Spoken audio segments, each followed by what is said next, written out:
A king without a throne, a carriage, and even the crown. It's none other than King Charles's second coronation. This event raised more than a few eyebrows around the world.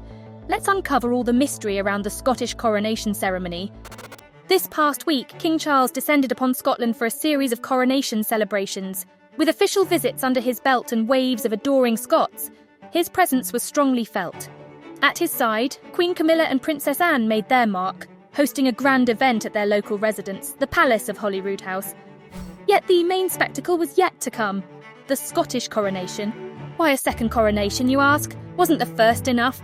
Surprisingly not. This second ceremony carries a unique monarchy significance, tracing back to King Charles I in the 17th century. Eager to assert his sovereignty over not just England, but all of Great Britain, he started the tradition of the Scottish coronation. Ever since, the event serves to officially recognise the monarchs as rulers of the Commonwealth.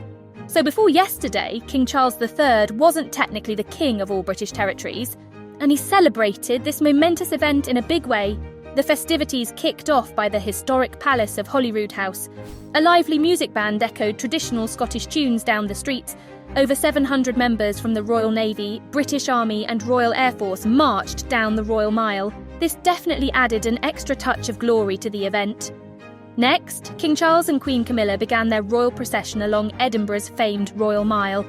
Not far behind, their successors, Prince William and Princess Catherine, joined them. The main part of the event, church service, took place at St Giles Cathedral. This place has a history spanning nearly 900 years and playing host to countless monarchs, so it was the perfect venue for the national service of thanksgiving and dedication. Finally, we witnessed the royal family step out of their cars in full regalia. King Charles and Queen Camilla donned the robes of the Order of the Thistle, Scotland's most prestigious chivalric order, all set for an event to be remembered. Prince William echoed his father's choice and wore his official robe. Princess Catherine, who could have worn a ceremonial robe as she did in the first coronation, instead she paid homage to the Scottish flag in a casual royal blue coat dress by Catherine Walker and Company. This piece we've seen during this year's Easter service. She complemented the dress with a new Philip Treacy hat, scalloped clutch, and blue suede shoes. Around her neck was the 4-row Japanese pearl choker, a sentimental piece from the late Queen Elizabeth II's collection worn previously at the Queen and Prince Philip's funerals. Evidently, Kate views it as a symbol of the monarchy's preceding generation. Interestingly, the royal children, Prince George, Princess Charlotte and Prince Louis, were absent from this official event. The move puzzled the public. At the London coronation, Prince George had a prominent role as one of King Charles's pages of honour, proving his readiness for royal duties. Princess Charlotte and Prince Louis had also shone in recent official gatherings. However, all of the other serious royals were missing too. We haven't even seen King Charles' siblings, Princess Anne, Prince Andrew and Prince Edward. Perhaps this coronation is exclusive to Scots or those with Scottish titles. After all, Prince William and Princess Catherine do hold the Scottish titles of Duke and Duchess of Rothesay. Probably that's why they were present there. Inside the church, Prince William and Princess Catherine sat symbolically next to the King and Queen. Royal insiders read this as a strong sign of their readiness to shoulder monarchical responsibilities. We're already familiar with the coronation service, divided into 6 sections from an earlier event. It includes the ritual recognition, the King's oath to uphold law and the Church of England, followed by the concealed anointing and then the passing of the regalia. The church ritual this time was shortened and scaled down. Most notably, we didn't see the usual King's regalia like the Imperial state crown, as well as St Edward's crown. Other formal pieces like orb and sceptre were also missing. Why?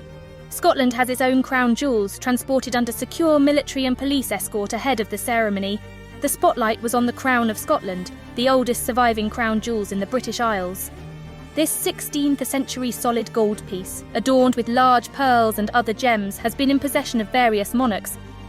By the symbol of this crown, we pledge our loyalty, in trusting that you reign as our King in the service of all your people. In receiving this crown, I so promise by God's help. Yet even upon receiving it, King Charles didn't wear it, and according to royal experts, he never will, due to Scotland's royal history and UK monarchy rules. Additionally, King Charles received an ancient sceptre, symbolising his authority.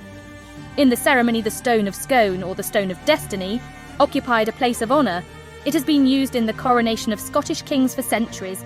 It was last brought from Scotland to London for Charles' Westminster Abbey coronation in May.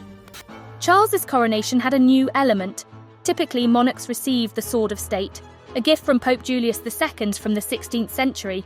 However, this 400-year-old piece became too delicate for continued use. In response, Charles commissioned a new Sword of State, aptly named the Elizabeth Sword.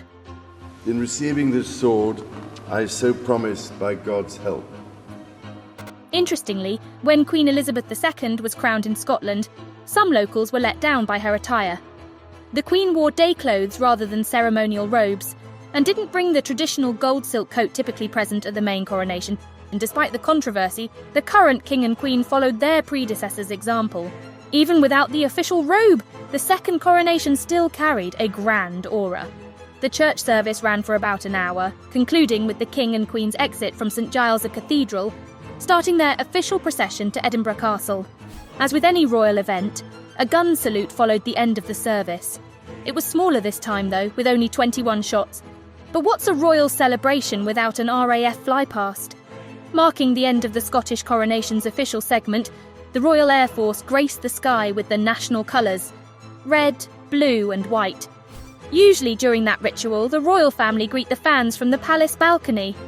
However, there was no special spot for greeting people in the Palace of Holyroodhouse. So the King, Queen and the heirs to the throne just went outside for a few minutes to watch the air show. Then the royals retreated indoors for private festivities. Despite drawing thousands of royal fans onto Edinburgh's streets, not everyone was pleased. Roughly 200 anti-monarchy protesters secured a prime spot outside the cathedral. They chanted, "Not my king," during the ceremony. Not my king! Not my king! Not my king! They argued that the majority of Scots didn't care to celebrate May's coronation. So the second one in Edinburgh was too much for them. Other people complained that this event brought additional expenses from the state budget. The world crisis is not the best time to arrange grandiose celebrations. Twice. In the midst of this, 2 protesters were even arrested for illegal behaviour. Anti-monarchists brought up a curious fact about this royal tradition. It appears that not every sovereign went through 2 coronations. In fact, this ritual was neglected for almost a century during the 19th and 20th century.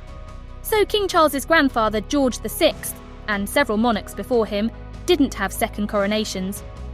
It was Queen Elizabeth II who revived it in 1953, deciding to have one more crowning in Edinburgh. And the modern king decided to follow her footsteps. What's your opinion on the matter? Was the second coronation a judicious decision, or was it overdoing it for the monarch?